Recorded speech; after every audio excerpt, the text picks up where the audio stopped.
auto, handle my problems, I ain't scared. Yo, welcome back, Pacer Nation, Pacer Station fans everywhere, ladies and gentlemen. Now, today we have a very, very, very special and important video for you guys. An interview with former Pacers.com beat writer, former Indy Star beat writer, Mr. Mark Montieth. I'm basically going to let Coach Jay control most of this interview. I know he had a lot of stuff he wanted to ask Mark. Welcome, Mark. Uh, Coach Jay, go ahead and take it away, buddy. All right. Pleasure to have you, Mark. We know that you've been covering and following the team since the ABA days. We saw your book, Reborn, about that. Do you have a favorite Pacers memory from those days? Oh, boy. Yeah, I went to quite a few games. I mean, I'd say a handful of games per season at the Coliseum. I went to a few games that very first season, 1967-68. And except for the years I was in college in the mid-'70s, I would go to games at the Coliseum or Market Square. And it's hard to pick out a favorite memory. I do recall a playoff game where a couple of my high school teammates and I bought standing room tickets for $1 and stood in an end zone section and craned our necks to watch a playoff game. Of course, no overhead video screens at that time, so I don't even know how much of the game we saw. But went to that. The very first Pacer game I went to, they were playing the Oakland Oaks, and Rick Barry, who had jumped from the NBA to the ABA, was sitting out that season by court order because I suppose it violated his contract. So Rick Barry was doing radio commentary for the Oakland Oaks, and a couple of friends and I, before the game, ran down to get his autograph. On the way back to our seats, we got an autograph from Jerry Baker, the radio voice, who I, of course, got to know in later years. But kind of funny to look back on that now. Rick Barry's in the Hall of Fame. I've had some dealings with him over the years, and there was that point when I was like a 12-year-old kid getting his autograph. So that goes back a little ways. Yep, Rick Barry was a great player. I believe he's the only player in the history of basketball to lead both the NBA and the ABA in scoring. My dad was a big fan of the ABA Pacers back in the day, so naturally I've heard all the war stories. There was a great atmosphere for games, and smoke hovering over the court, and it was rowdy, much rowdier than games are today. People would throw stuff on the court and not necessarily get kicked out. There would be fights. Much different atmosphere than today. Pacers Colonels, I could see it now. Oh yeah. So obviously, The Last Dance just came out with there was a whole episode regarding the series between the '98 Pacers and the '98 Bulls. What do you remember about that team? Because in my opinion, that's the best team since they've been in the NBA. Yeah, I covered that team for the Indianapolis Star. I was the beat writer for the Star for 12 years, basically from Larry Brown's last season in the 96-97 season up through Jim O'Brien. I left the Star in 2008, so I covered about a 12-year period. Kind of proud of the fact I covered the Pacers longer for the Star than anybody ever has. It's a grind, and I did it for 12 years and enjoyed it. Didn't leave it because I didn't like it anymore. There were other reasons, but about 4 months ago, I would have agreed with you that 97-98 Pacer team was the best of their NBA teams. I did a couple of really long stories around that time. I did an oral history of that 97-98 team and talked to the majority of the players on that team and kind of relived that season and that playoff period. There were some great playoff games even before they got to the Bulls in the finals. But then I did a story and I compared the 98 Pacers with the 2000 Pacers that went to the final. And looking at the advanced analytics and some other things, now I would give the nod to the 2000 Pacers.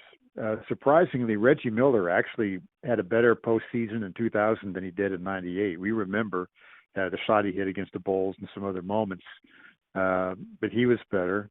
And although Antonio Davis was no longer there, Sam Perkins was a contributor. Jalen Rose had replaced Chris Mullen in the starting lineup in that 99-2000 season, and Rose as a starter certainly was better than Mullen had been as a starter. Mark Jackson was the same player. Dale Davis was the same player. Rick Smits had declined somewhat. He was not as good in 2000 as in 98. But then think about Travis Best, better in 2000 than in 98. Jalen Rose was better. Austin Crozier, better in 2000 than in 98. So now I would give the nod to the 2000 team, and that's really not the popular thing to say. And again, I would have thought, I think people think, well, 98, everybody's younger, and, therefore they were better and they had Antonio Davis. But if you really look at it closely, I think you got to give a slight edge to that 2000 team. Yeah, I remember hearing an interview with Dan Burke. I think it was the anniversary of that team going to the finals, and he talked about what a great camaraderie that team had. And I believe he said they didn't lose 2 games in a row before they got in the playoffs or something like that. So that was very much a special group. I can remember being just a little kid, and I remember my dad. There was a cutout of that team on the Pacers in the Indy Star that had all the players on it, and I can remember him cutting that out and putting it up on the refrigerator for good luck. You're talking about the 2000 team? Yeah, team? I can. Yeah, I can remember there was a shot that Sam Perkins hit too, so that in Game 5 or something like that to really give us a momentum push. And I can remember my dad putting his picture up on the refrigerator. So those were good days.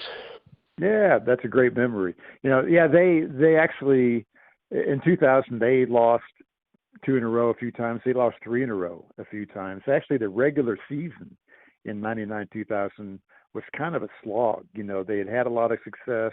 They knew it was Bird's last year. I think the players were kind of disappointed that Bird was going to bail on them because that 98 team, there was a honeymoon. That Bird's first season, it was a honeymoon. I had never seen a pro team that was so happy to have some guy come in and coach them, and the enthusiasm level was so high, the spirit was so high. So the regular season in 97-98 was certainly better than in 99-2000. But when you got to the playoffs, and once Travis Best hit that shot in Game 5 in the first round against Milwaukee, they rolled through it pretty good. So I guess if you're including the regular season, you could argue on behalf of the 98 team. But if you're going to just talk about playoffs, I think you'd have to give the nod to 2000. But a lot of great memories came out of it. I certainly have fond memories of covering those teams. Those guys did have great camaraderie in the locker room as a really mature group. As a reporter, it was a great locker room to cover, cooperative guys, quotable guys. As a beat writer, you're always looking for the guy you can go to after a loss who will still cooperate and talk and analyze the game for you. And that team had guys, Mark Jackson was that way, and Jalen Rose was that way. Guys on the bench were certainly that way. So as a reporter, it was a great experience, and I know for the fans it was a great experience. And certainly human nature allows us to filter out whatever negative memories we might have at any time period. We tend to remember the positives better, and there were a lot of positives to focus on from really all 3 of Bird's seasons. Absolutely. Moving into some questions about the season and the off season for the Pacers. I don't want to say this summer because the summer is almost over, but this off season.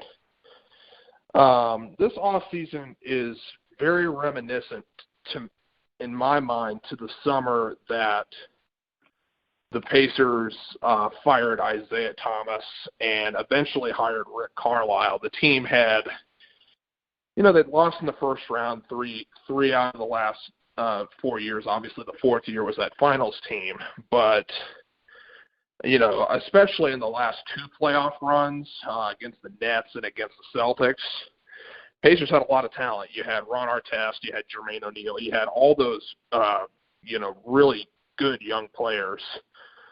And we just could not get over the hump with those guys. And if anything, the 2004 team, the one that Carlisle inherited was less talented than the 2003 team because, if I remember correctly, they traded Brad Miller and Ron Mercer that summer because Brad got just a ridiculous offer from the Kings that he could not pass up.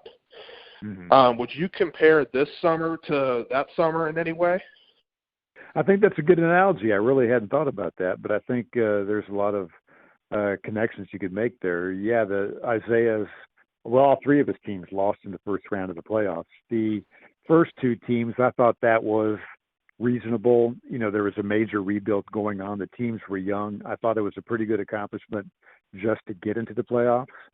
You get to the 2002-03 season, and, Isaiah coaches in the All-Star game that year. The Pacers are the best team in the East mid-season. He coaches the All-Star game. The Pacers won their first 3 games after the All-Star game that year, and at that point, they're 37-15. I mean, they were rolling, 37-15. And then a lot of things went haywire. Injuries. Jermaine O'Neal's stepfather shot himself. You had some deaths. Tinsley's mother died. There were a lot of things going on outside of Isaiah Thomas's control, but looking back on it, I don't think he handled the situation the best way possible. I think he didn't really stay the course. He tried to make changes and try adjustments and change the lineup and that type of thing, and things kind of got away from him. And by the time they got into the playoffs, they won a couple games against Boston, but lost and didn't look good, when they went down that last game in Boston.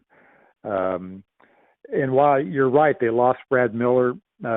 Actually, during the regular season, their chemistry was really good. Jeff Foster kind of fit in really nicely with Jermaine O'Neal and Ron Artest on that front line because Foster didn't care about scoring. He just rebounded and defended. And O'Neal and Artest had great seasons that year, both All-Stars, if I'm remembering correctly, that year. Well, actually, it was the next year, I think, that they were both All-Stars. My bad.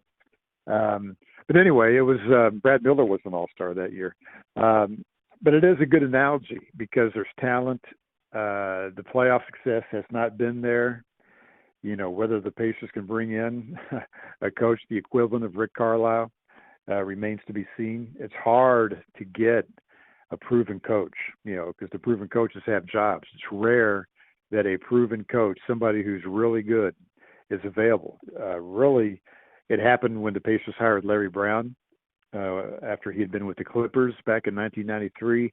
Carlisle was kind of proven. He had success in Detroit, but he got fired there. He had a bad relationship with the owner and some front office people. Rick's matured a lot since that time. But he was available, and he had a relationship with Larry Bird. So Bird hired him. So we'll see what the Pacers can come up with as a coach. But I do think that is a good analogy as far as having a team with good base of talent that had regular season success and had not gotten it done in the playoffs for whatever reason. Yeah, I agree with you. The best coaches, the Carlisles, the Popoviches, the Brad Stevens, the Mike Budenholzers, those guys all have jobs, and they have them for a reason.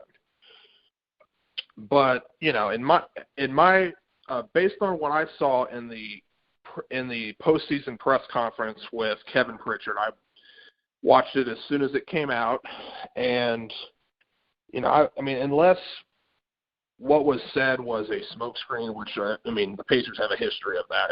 If you know Donnie Walsh's history here, but I personally do not buy the D'Antoni rumor. He doesn't really fit the profile of the type of guys the Pacers would normally hire. I just can't see the Pacers bringing in a coach who would either not listen to or not retain Dan Burke because of his defensive prowess. And, if you talk to Bird or you talk to Donnie Walsh, they would both tell you that defense wins championships. And I just can't see D'Antoni at his age, I think he's 69, sacrificing his defensive system on previous teams in order to keep his job here. I would bet that the Pacers will probably hire somebody young, somebody who has never really had a chance, or somebody who's unproven. One of the names that I've heard and would very much like to see is Becky Hammond. I think she's the associate head coach of the San Antonio Spurs with Popovich. Obviously, the Pacers have very few leaks in the organization, so there's not a whole lot we can hear. But how do you think that what do you think the odds are that the Pacers hire the first female head coach in NBA history? Well, I think it's a legitimate possibility. I would bet that she will, at the very least, get an interview. I do agree, given what Kevin Pritchard has said, as far as communicating with today's players, that kind of thing. And I thought Nate McMillan was a good communicator. I thought Nate McMillan kind of walked a good line between being authoritative and communicating with the players. He wasn't a player's coach, but he wasn't a dictator either. I thought he was really good in that regard. Just to backtrack a bit, I think Nate's only problem was his offense. His half-court offense was not good. If he had an offensive coordinator, if he could just hired an assistant coach as an offensive coordinator, I think he could have been the coach for a long time. That offense really got stagnant so often, and it was really ugly in that series with Miami. So given what Kevin Pritchard has said, yeah, I think it'll be a younger coach. None of the younger head coaches, to my knowledge, are going to be available. I don't know that any contracts are up. D'Antoni's contract is up, but as you said, he's not a younger coach. So, you know what, I guess if you had to pick a leader right now, Becky Hammond would be a good choice. Herb Simon, the owner, and Kevin Pritchard as the president, I don't think either one of them are going to be bothered by having a female head coach. And in fact, they may very well be attracted by the idea of being the first team to have a female head coach. The Pacers, as you probably know, brought in Ann Myers to try out for the team once. That was not really, the owner, Sam Nassi, I think, thought she might make the team, but nobody else did, and it really wasn't fair to her to put her through that tryout. But they do have that, and that's kind of viewed as a positive, I think, all these years later. And it would be kind of a positive to bring in Becky Hammond. I've never met her. I certainly am aware of the respect she commands. It would be very interesting to have a female head coach and see how she would handle the locker room, the relationship she would have with the players, that kind of thing, how authoritative she could be. Hey, if they think she's the best person for this job, go for it. I'm certainly not hung up on it. And like I said, I think the fact that they would be the first team to have a female head coach, I bet that's a positive for them. Herb Simon, I think you could say, is quote unquote a liberal guy, open-minded. The Pacers made a point of hiring Kelly Kraskoff as on their management team this past season, or 2 seasons ago, whenever it was. Hard to keep track now. And they kind of trumpeted that. And I think they would maybe be proud of being the first team to have a female head coach. I would just say make sure she's the best candidate. Don't hire her as a token. Don't hire her to make headlines. Because if she goes down in flames, it's not going to advance the cause by any stretch of the imagination. So don't back away from it. Don't be afraid of it, but make sure you really believe she's the right choice. Absolutely. Obviously, there's with D'Antoni's name being out there, guys like Kenny Atkinson, there's speculation on, amongst Pacer fans as to what the next style of offense is going to look like. Obviously, I've been coaching high school basketball for the last 2 years, and I have really, I'm kind of like a film nut, sort of like a Bill Belichick, only I don't cheat. And I've been watching a lot of film of potential coaching candidates, what their style of play is, what kind of offensive system, would best fit our personnel. And to be honest with you, I don't think D'Antoni's a good fit. One of the reasons that Nate's offense struggled in the playoffs is because when the initial set play broke down, there really wasn't any structured offense they went to. Like if you watch the Spurs play and you watch them run one of their sets, as soon as it breaks down, they're in some sort of emotion. If you watch Golden State, And one of their sets breaks down. They're in a flow type offense. Same with the Mavericks. And personally, based on all the film analysis I've done, I actually think more of the Budenholzer or San Antonio type of offense would be a perfect fit for what we have. Because if you look at our starting lineup, we have, all 5 guys can play multiple positions. All 5 guys can pass. All 5 guys can drive downhill at any time. All 5 guys can, with some more training, I think every player on the floor could hit a 3. If the defense dares them to. And do you think a San Antonio type of offense with a lot of player movement, a lot of ball movement, is the direction that the Pacers should go? Oh, yeah. I mean, not just San Antonio, Boston. I mean, a lot of teams now have a good offense. It really boils down to screens away from the ball, movement away from the ball. The Pacers, so often it would be a high ball screen, and the point guard would dribble off Sabonis or Turner, pick and roll. Sometimes you get something out of that, sometimes you don't. And if that didn't happen, though, then suddenly it's Brogdon or Oladipo going one-on-one from the perimeter and trying to get into the lane that way. To me, it was awfully telling that when T.J. McCormick was in the game, the offense was a lot better because he moved. He got people moving. You knew if you cut back door, he'd get you the ball. He would dribble. He would keep his dribble, for one thing. He would get into the lane, look for somebody. If nothing was there, he'd dribble out. He was always on the move, and he made sure everybody else was on the move. So the offense always looked a lot better when he was in the game. But a lot of teams run good offense these days. The NBA has gotten pretty sophisticated with their offense. San Antonio, like you mentioned, Milwaukee. We can go right down the line. Golden State, obviously, Miami, certainly, Boston, certainly. Even some of the lesser teams run good offense. So you just got to have somebody who comes in and demands structured player movement away from the ball, screens away from the ball, backdoor cuts, that kind of thing, ball reversal, that kind of thing. I think everybody who follows basketball knows what good half-court offense is, and we didn't see it often enough under Nate McMillan. I really liked Nate. For years, really his whole 4 years was thinking, he needs an offensive coordinator, and it never really happened where the offense got better. Now, some teams, if you have a great player, like you're talking about D'Antoni, when you got Steve Nash, your offense is going to look good. When you have James Harden, Westbrook, some of those guys, you're going to score a lot of points, even if it's a lot of one-on-one stuff.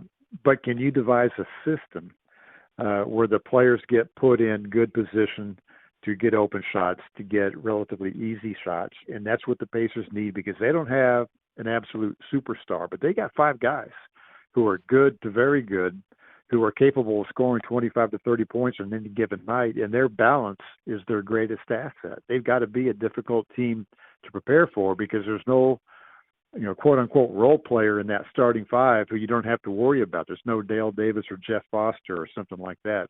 I kind of advocate for guys like that. I think offense becomes easier when you have a non-scorer who sacrifices. But the Pacers have 5 guys who can score 25 or 30, who you can't, lay off of. And if you put that group into a good offense, you can be a really good team. And one argument on Nate McMillan's behalf is that the intended starting lineup only started 5 games last year because of all the injuries they had, not just Oladipo, but Brogdon, and then on occasion Sabonis and Turner. The intended starting 5 started 5 games. They lost the first of those games to Brooklyn and won the next 4, and we're looking better and better. And that's kind of the shame of it for Nate, because, with a healthy starting 5, they might have won a playoff round or 2, but didn't happen, and they didn't look good the way they went down. So, any coach who can devise an offense that keeps people moving away from the ball and gets people open for good shots, that coach is good enough for me. Yeah, it's funny. I was watching film of that Atlanta Hawks team that Budenholzer coached. You remember the team that pushed the Pacers to 7 games in the first round, with Jeff Teague, right, Al Horford? Yeah. And I watched film of that team the last couple of days, and I just thought to myself, if the Pacers, with their balanced offensive attack, ran that kind of offense and kept the defense basically the same, I think this team would be the best team in the league, because certainly the best team in the East, because if you look at Philly, they have a lot of talent, but they don't really fit well together. It's easy to double team Embiid when you have no spacing. If you look at the Bucks, the Greek Freak is probably the best player in the world right now. I mean, I still would not bet against LeBron James, but he's just on a different level from almost any other player in the league.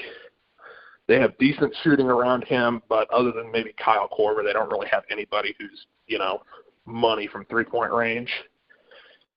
Miami, they have Jimmy Butler, but they really don't have another it factor. I mean, Dragic killed us, but I think a lot of that had to do with,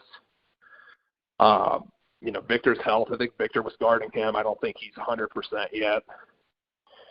But, I really don't see another team in the East that has as balanced an offensive attack as we do. And, Dan Burke is retained, which I almost guarantee that he will. I think our defense will not suffer. So, moving on to Victor Oladipo, obviously the national media is going to be gaslighting him to leave. If you ask, if in my general rule in the internet age, where most sources are not guaranteed to be correct, if it comes out of NBC or ESPN, I immediately discard it. You saw what they've been doing with Larry Bird lately.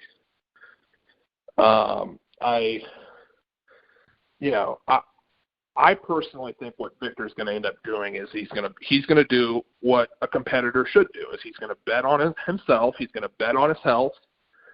And if he's healthy and plays well in the new system, I think Herb Simon will pay him. I think Kevin Pritchard and him will take care of him. When the Pacers have had great players who want to be here, Jermaine O'Neal's the perfect example of a guy who was up for free agency, I think, in 2003, and really wanted to keep playing with Reggie and his teammates. And I'm pretty sure New Jersey and a few other teams were trying to steal him, and Herb Simon stepped up to the plate and paid him probably more money than he deserved. But, when the Pacers have a great player and a great person who wants to be here, I think the Pacers have always stepped up to the plate. So I think Victor's going to bet on himself and try to show that he's worth max money, and if he's not, he's not. What do you think Victor's recourse is, or what his mindset is right now? Yeah, I think for the Pacers, certainly that's the best scenario for him to play the last year of his contract, see where he stands then. I would not give him an extension going into next season, which they could do. He's got to prove he can stay healthy. He made the All-Star team 2 years ago, was very good then. He wasn't quite as good the following year, even though he was named to the All-Star team, but then he became injured. And, of course, this year he was coming on, but, obviously wasn't the player of 2 years ago. So I don't think you can give him the extension before the season. But you keep an eye on him. You see how it goes. And I do think that they are willing to pay him if he warrants a huge contract. But I do think that they are facing some difficult decisions down the road, because they got 4 guys right now making $20 million or more a year. And the guy who doesn't fall into that group is their leading scorer, T.J. Warren. And, his contract is up in a couple of years. He keeps going the way he is. He's going to warrant a contract, over $20 million by today's standards. So you can't pay 5 guys over $20 million a year. No team does that. I've looked. No team has more than 3 starters making more than $20 million. Certainly as a smaller market team, the Pacers aren't going to be the one to do that. So something will have to give. T.J. Warren keeps going the way he is. Something will have to give as far as the trade to lighten the load of the payroll. If Oladipo cannot rebound and become the player he was a couple of years ago. It could be him. I know people always bring up Miles Turner as a guy who could be traded. I understand that, but Turner had fallen into a nice niche there alongside Sabonis before the season ended on March 10th. And, I'm not as down on him, I guess, as some people are. I understand the frustrations, but I think he and Sabonis together make a pretty good tandem. For one thing, they like playing together. Turner gives you shot blocking, rim protection, and a three-point threat. And he's gotten a little better around the basket, but has a long way to go. So I'm not as, convinced it's a great idea to trade Miles Turner as a lot of people are. But somebody will have to be moved down the road. You're not going to let T.J. Warren just walk away. You're going to, at the very least, do a sign and trade. So I don't know who the best person is to move. And in fact, I think it's a mistake to even try to guess, because the guy you move is the guy who brings a trade that you think makes your team better, or whoever it is that brings the best trade. I think it's a mistake to say, well, they need to trade Turner, or they need to trade Oladipo, whatever. Well, you need to trade anybody who makes your team better if you can get the right deal. So Oladipo, I think, is in a really interesting situation right now, because he was really popular a couple of years ago, but now he's had these injuries. He hasn't been the same player he was a couple of years ago. I think he's kind of separated himself from the team a little bit by the way he's handled things. His ego needs to be contained. I think all that drama going into Orlando, I'm going to go down to Orlando, oh, I'm not going to play. Well, okay, I am going to play. I don't think that was good. I have the feeling, and in fact, I have heard that some of the players weren't real happy about that. He played okay in the playoffs. I thought he played hard. I give him credit. He sacrificed his body. That's one thing I really admire about him. He takes charging fouls. He sacrifices his body. He's better asset on defense really than he is on offense. But he can be a great player if he